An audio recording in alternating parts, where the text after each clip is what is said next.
Di akhir Perang Dunia II, tepatnya pada tanggal 16 Desember tahun 1944, terdapat seorang letnan bernama Thomas Hart. Pagi itu, ia ditugaskan oleh atasannya untuk mengantar salah satu tentara sekutu ke markas mereka yang terletak di Saint Fin. Di tengah perjalanan, kita diberitahu bahwa walaupun berstatus sebagai tentara dan berpangkat letnan, Hart ternyata belum pernah terjun ke medan tempur. Semua itu berkat pengaruh ayahnya yang seorang pejabat. Anyway, setelah berkendara selama beberapa jam, akhirnya mereka tiba di salah satu posko perbatasan. Anehnya, saat ditanya, para penjaga di sana malah bilang kalau mereka salah arah, padahal jelas-jelas peta menunjukkan sebaliknya. Di sini, si kapten mulai sadar ada yang tidak beres dan langsung mencoba meraih senjatanya. Ya, ternyata kedua penjaga itu adalah tentara musuh yang sedang menyamar. Ketika mereka sibuk menjarah botol alkohol di kursi belakang, Hart langsung tancap gas dan berusaha melarikan diri. Masalahnya, musuh terus berdatangan. Sepertinya lokasi tersebut telah dikuasai oleh mereka. Akibat dihujani peluru, ia pun kehilangan kendali hingga akhirnya mengalami kecelakaan.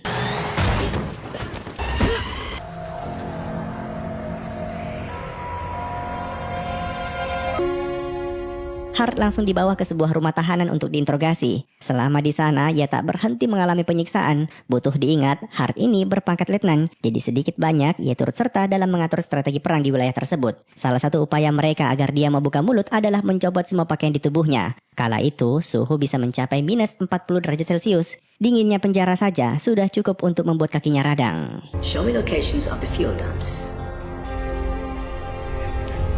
Setelah diinterogasi selama 3 hari, Hart akan dipindahkan ke penjara bersama dengan ratusan tawanan lainnya. Mereka semua diangkut menggunakan kereta melintasi pegunungan salju. Tak sedikit darinya yang mati di tengah jalan akibat kedinginan. Kala itu, Hart hampir saja bernasib demikian. Namun salah satu penumpang berbaik hati dan memberinya sebuah mantel.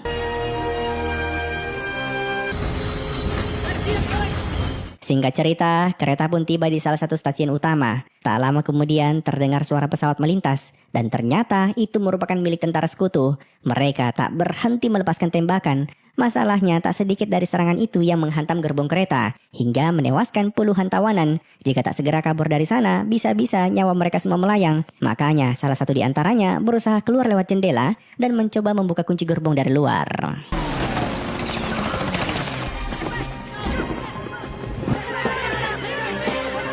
Hart coba membopong tahanan yang tadi sudah menolongnya. Namun tubuhnya tiba-tiba terhempas akibat sebuah ledakan. Di tengah kekacauan, para tahanan yang tersisa mencoba berbaris, memberikan pesan ke para pilot sekutu untuk menghentikan serangannya. Karena jika diteruskan, hanya akan memakan banyak korban.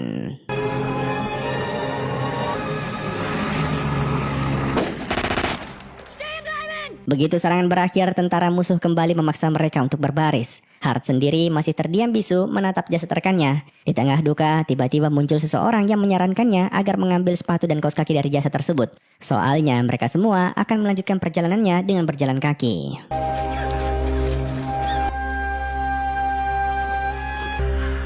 Setelah berjalan selama beberapa hari, mereka pun tiba di penjara Augsburg, Jerman. Tapi baru juga memasuki gerbang, mereka tiba-tiba dipaksa menyaksikan proses eksekusi dari para napi yang infonya mencoba kabur dari sana. Sang pimpinan penjara sepertinya ingin menunjukkan bahwa walaupun tempat itu cuma dilapisi kawat duri, tapi siapapun yang berani menantangnya akan berakhir demikian. Those are dogs you're saluting, Colonel. Ya, disinilah kita akhirnya diperkenalkan dengan salah satu tokoh utama lainnya, yaitu seorang kolonel bernama William McNamara. Walaupun sudah berstatus sebagai tawanan perang, Will masih berani adu argumen dengan para sipir. Nah, mungkin di antara kalian ada yang bertanya, kok penjaranya nggak terlalu brutal? Ya, bisa dibilang para tawanan ini cukup beruntung, karena mereka masuk ke penjara yang menaati konvensi Jenewa. Sesuai kesepakatan internasional, tawanan perang berhak mendapatkan makanan, tempat tinggal layak, perawatan medis, dan sebagainya. An infirmary might look like the Waldorf to me. Semua tawanan baru yang berpangkat tinggi langsung dipanggil menghadap Will di asramanya. Ia pun mulai mengajukan beberapa pertanyaan, salah satunya berapa lama kemarin Hart ditahan, serta siapa yang menginterogasinya. Sebenarnya ini adalah pertanyaan jebakan untuk mengetahui apakah dia telah membocorkan informasinya ke musuh atau tidak. Umumnya mereka yang tak membuka mulut akan disiksa selama 7 hari. Dan sayang sekali, kala itu Hart ternyata cuma bertahan selama 3 hari. Itu artinya dia telah berkhianat. Interrogator they threw at you. His name wasn't Schumann, was it? Lutz. 5 days of interrogation? No, sir. 3 days. Almost broke me in two. Hart sepertinya belum sadar maksud dari pertanyaan tadi. Makanya dia terlihat bingung ketika sang kolonel menempatkannya di barak level rendah dengan alasan asramanya sudah full. Padahal jelas-jelas di sana masih ada ranjang kosong. Beberapa di antara kalian mungkin setuju dengan keputusan ini, tapi kalian juga mesti tahu kalau Hart sejatinya sangat setia. Buktinya dia tak mau mengambil sepatu dari jasad kemarin dan lebih memilih jalan kaki ratusan kilometer tanpa kaos kaki. Padahal kakinya sudah terkena radang. Para tawanan perang yang berada di barak 27 sontak kaget begitu tahu ada tentara berpangkat letnan yang akan tidur bersama mereka. Hart langsung mendapatkan perlakuan khusus. Sepertinya asrama ini tak seburuk yang dibayangkan. Bahkan salah satu rekannya bernama Bradford langsung memberinya sebungkus rokok. Sir, you about size 10? Singkat cerita, malam pun tiba. Semua barak dikunci dari luar. Hart yang terbangun karena ingin kencing, tiba-tiba dikagetkan dengan kemunculan Bradford yang ikut masuk ke kamar mandi, tapi bukan karena ingin buang air kecil, melainkan karena di bawah lubang pembuangan itu ternyata ada jalan untuk keluar. Nah, uniknya, dia kabur bukan untuk lari dari penjara, melainkan untuk mencarikan Hart sepatu dan kaos kaki baru. Tentu saja, hadiah itu sangat berarti baginya, sampai membuatnya tak berhenti tersenyum. 10.5 is the best I can do.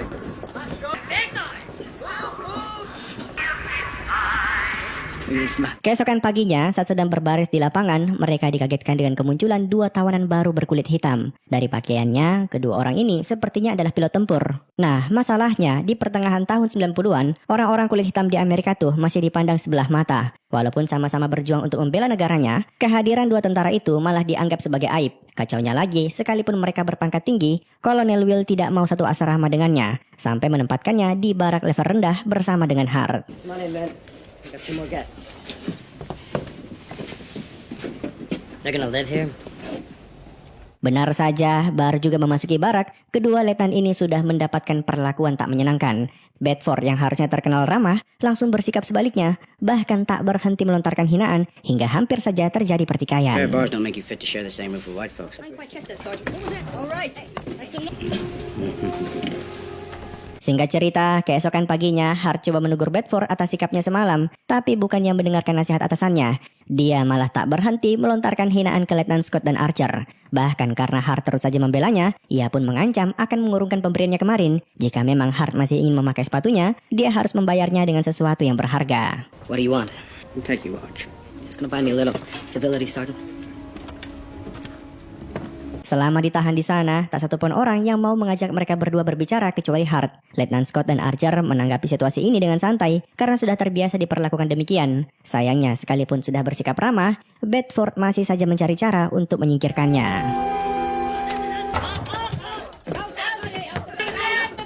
Malam itu, para sipir tiba-tiba memasuki barak dan menuduh ada di antara mereka yang kedapatan memungut besi tajam di sekitaran pagar. Sesuai peraturan yang ada, siapapun yang mencoba memungut senjata dan menyakiti para sipir akan dihukum seberat-beratnya. Karena tak ada yang mau mengaku, mereka pun mulai menggeledah tempat tersebut. Dan anehnya, besi itu ditemukan di bawah kasur milik Letnan Archer. Di sini kita bisa langsung menebak kalau itu semua adalah jebakan yang Bedford siapkan untuknya. Yang jadi masalah, hukuman dari fitnah tersebut tak main-main. Archer langsung diseret keluar barak lalu dieksekusi.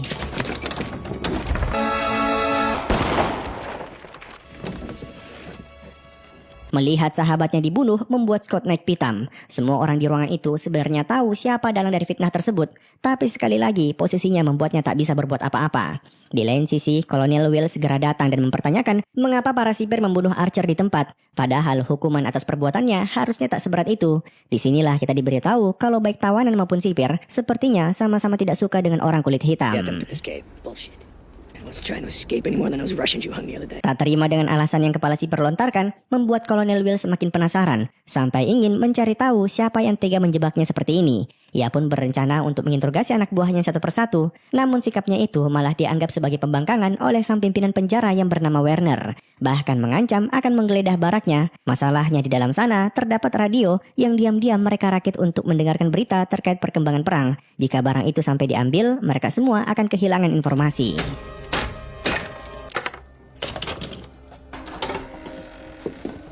Selepas kejadian itu, Kolonel Will kembali menyambangi asrama Hart. Namun walaupun Bedford sudah jelas-jelas bersalah, dia tak kunjung menghukumnya. Keesokan harinya, ketika semua tawanan sedang asik berkumpul di gedung teater, tiba-tiba terdengar suara pesawat melintas. Ternyata tepat di atas langit penjara itu sedang terjadi pertempuran hebat.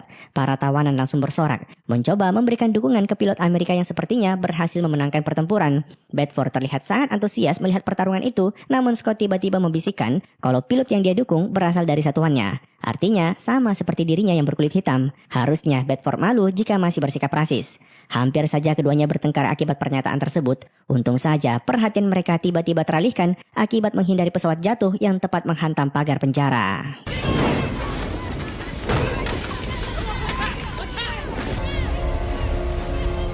Insiden tadi setidaknya menghanguskan 1/4 dari gedung teater. Dan anehnya, Kolonel Will terlihat sangat khawatir jika gedung itu sampai rubuh. Bahkan ketika malam tiba, ia masih saja berdiri di sekitarannya.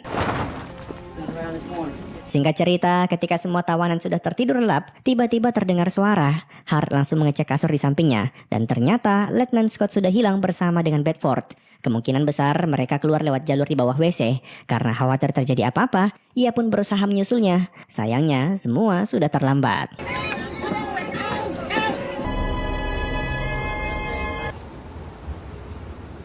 Ya, Bedford ditemukan sudah tak bernyawa, dan jasadnya tergeletak tepat di samping Scott. Bukti ini dianggap sudah cukup untuk membuatnya dieksekusi mati. Namun Kolonel Will mengatakan setiap napi yang dituduh membunuh tak boleh langsung dieksekusi kecuali setelah melewati persidangan. Bahkan peraturan ini berlaku saat perang. Siapa tahu Scott cuma difitnah. Saran ini pun diterima oleh sang kepala penjara. Dan persidangan itu rencananya akan diselenggarakan di gedung teater. Tapi berhubung sebentar lagi gedung itu akan diubah menjadi barak, maka Kolonel Will hanya diberi waktu seminggu untuk menuntaskan kasusnya. You have until the end of the week to conduct your trial. Saturday, your theater is mine. Uniknya, ketika mereka sudah akan bubar, tiba-tiba Hart meneriaki sang kepala penjara, meminta agar sipir tak langsung mengangkut jasad Bedford sebelum difoto. Disinilah kita diberitahu kalau sebelum jadi tentara, dulu Hart ternyata sempat kuliah hukum di salah satu universitas ternama di Amerika. Niatnya sih cuma ingin meluruskan, tapi siapa yang menyangka karena dianggap paham hukum, ujung-ujungnya Kolonel Will malah menunjuknya sebagai pengacara untuk mendampingi Scott selama persidangan nanti. Sir, I'm not a lawyer. Sounded like one a minute ago. The lieutenant needs our help. I've appointed you counsel.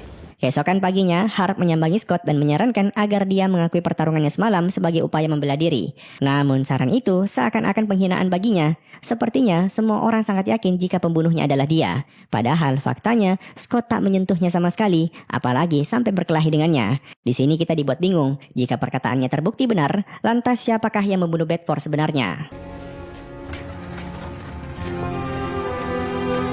Malamnya, Kolonel William memperingatkan Hart agar berhati-hati dalam berbicara di persidangan besok. Apalagi sampai menyinggung bagaimana caranya Bedford dan Scott bisa berkeliaran di luar asrama ketika malam hari. Jika para penjaga tahu ada jalan rahasia di bawah setiap kolong asrama, maka habislah riwayat mereka semua. Singkat cerita, di malam yang sama, Hart juga menyempatkan diri untuk melihat kembali jasad Bedford. Namun tiba-tiba ia dikejutkan oleh kehadiran Werner yang datang untuk menyerahkan foto-foto dari TKP kemarin. Di sini kita melihat sang kepala penjara sepertinya sangat tertarik dengan sosok Hart. Soalnya kebetulan sekali mereka sama-sama alumni Fakultas Hukum.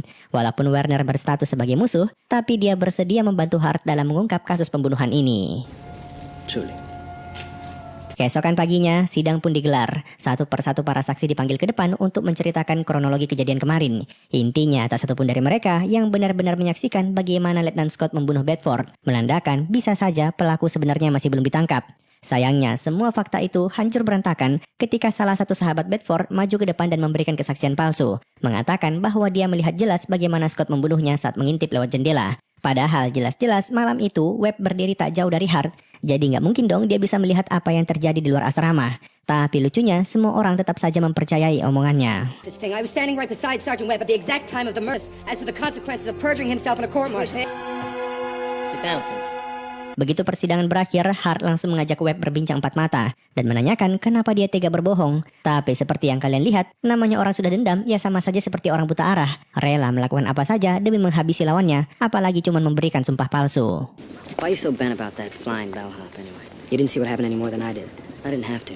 Kesaksian Webb tadi membuat Letnan Scott semakin pasrah akan nasibnya. Sepertinya keadilan memang tak akan berpihak padanya. Melihat hal itu membuat Hart semakin iba. Untung saja ketika sudah hampir putus asa, tiba-tiba Werner muncul dan menawarkan bantuan.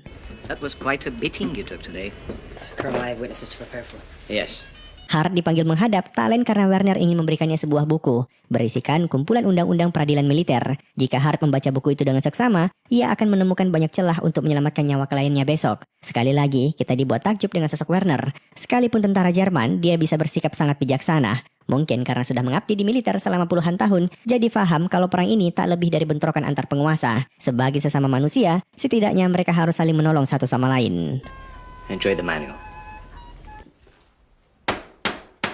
Keesokan harinya, Hart berhasil membalikan keadaan dengan menunjukkan banyaknya pasal yang mereka langgar selama persidangan kemarin. Tak sampai sana, ia juga mengajukan agar mereka mengganti posisi Kolonel Will sebagai hakim karena dianggap tidak netral. Aksinya itu berhasil membuat sang kolonel tak berkutik, sampai mengajaknya berbincang empat mata di luar ruang sidang. You outside for a moment, please? I will not be laughed at.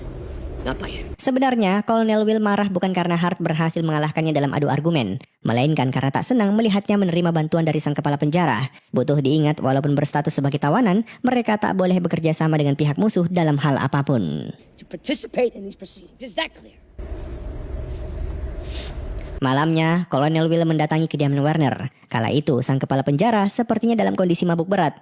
Bukannya marah karena datang tak diundang, dia malah mengajak Will untuk ikut minum bersamanya. Sebenarnya, ini kesempatan emas bagi sang kolonel, karena kebetulan di atas meja tersebut terdapat sebuah senjata.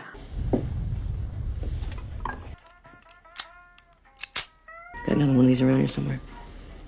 Ya, walaupun berkesempatan untuk membunuh lawannya, Kolonel Will tak kunjung menarik pelatuk senjatanya. Lagi pula, jika hal itu dia lakukan, nasibnya hanya akan berakhir tragis, karena semua penjaga akan datang dan mengepungnya. Maksud kedatangannya ke sana, tak lain hanya untuk memperingatkan Werner agar jangan lagi ikut campur selama persidangan nanti. Stay out of our business. But you're hardly in the position to hand out orders. For now. Berdasarkan foto-foto dari TKP kemarin, di wajah dan tangan Bedford terdapat semacam bekas debu ataupun arang. Untuk menjelaskan dari mana noda itu berasal, Hart pun mulai merekonstruksikan kejadiannya. Kemungkinan besar pelakunya adalah orang yang kenal baik dengan si korban, namun tiba-tiba berkhianat dan mematahkan lehernya dari belakang. Nah, noda itu sendiri berasal dari tangan dan wajah si pelaku yang mencoba berkamuflase di tengah gelapnya malam menggunakan semir sepatu. So the neck was snapped. It was also on his fingers, Captain. Ini bisa menjadi bukti kuat bahwa Scott bukan pelakunya. Lagi pula, ngapain pakai arang di muka padahal kulitnya sudah hitam? Sayangnya, argumennya itu berhasil dipatahkan oleh lawannya. Menurutnya, noda itu bisa saja berasal dari Scott. Karena malam saat pembunuhan terjadi, dia keluar dari asramanya lewat kolong WC. Yang jelas-jelas di bawah sana penuh dengan lumpur. So there was mud down there. Isn't that right, Lieutenant? Nothing further, Your Honor.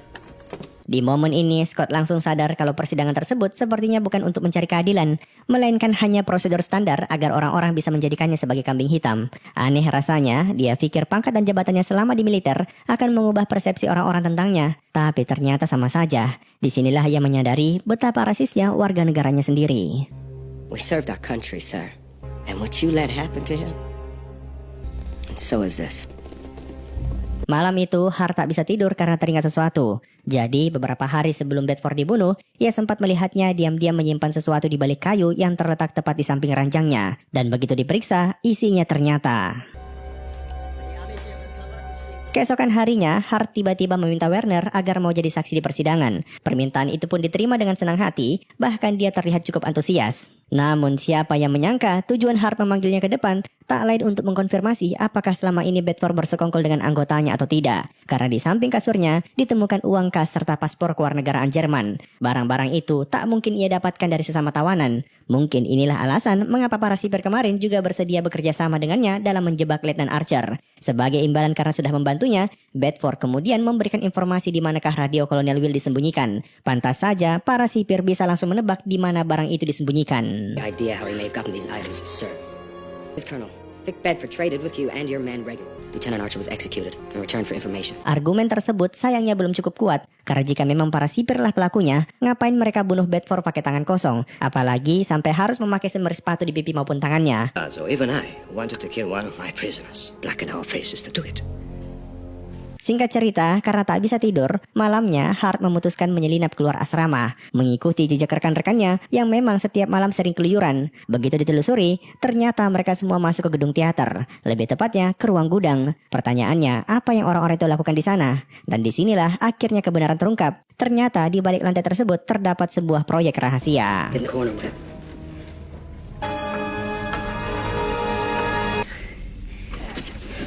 Sekarang kalian sudah tahu kan dari mana noda arang itu berasal. Tak sampai sana, kalian juga paham kenapa Kolonel Will terlihat panik ketika gedung itu nyaris terbakar kemarin. Dari sana, Hart segera mendatangi barak sang kolonel.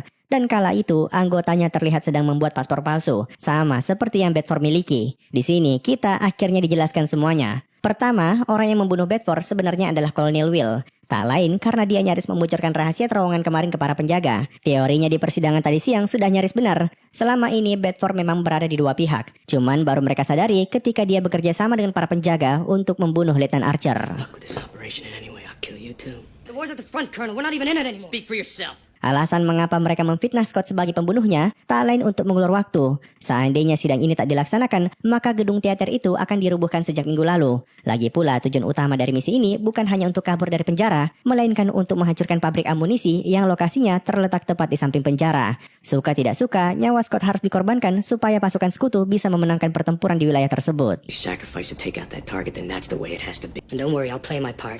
But at the end of the trial, you're going to stand up and you're going to confess to the murder. Keesokan harinya, seperti biasa, semua prajurit diminta berbaris di lapangan. Berhubung ini adalah hari terakhir persidangan, Kolonel Will mulai berpura-pura sakit supaya nanti posisinya sebagai hakim bisa digantikan oleh orang lain. Dan puncak dari aktingnya adalah ketika sidang dimulai.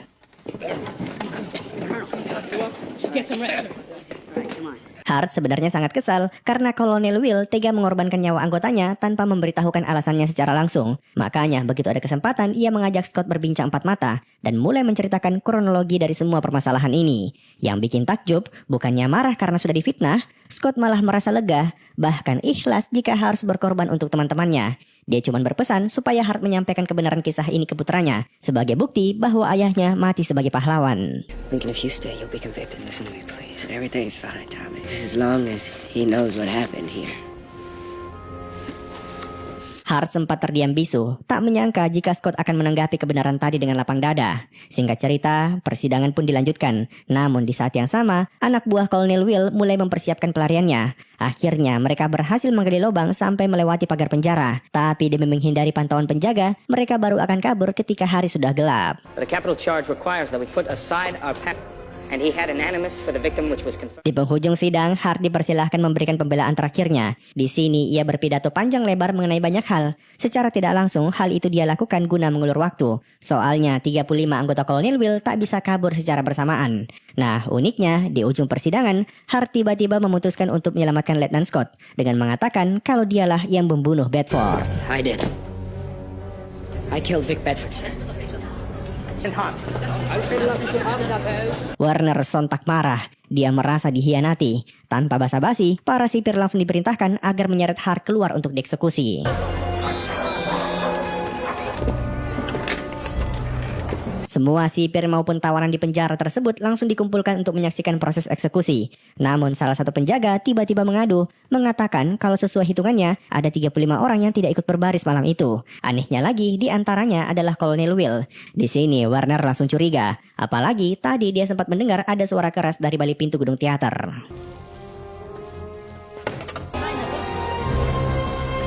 Temuan itu membuat Werner berasumsi bahwa semua orang yang turut serta dalam persidangan tadi telah bersekongkol dalam membantu Kolonel Will kabur dari penjara. Maka dari itu mereka semua harus dihukum mati. Namun sesaat sebelum eksekusi, tiba-tiba sang kolonel kembali muncul. Semua orang terheran mempertanyakan mengapa dia kembali masuk padahal sudah berhasil kabur dari penjara. Dan di tengah keheningan, tiba-tiba terdengar suara ledakan.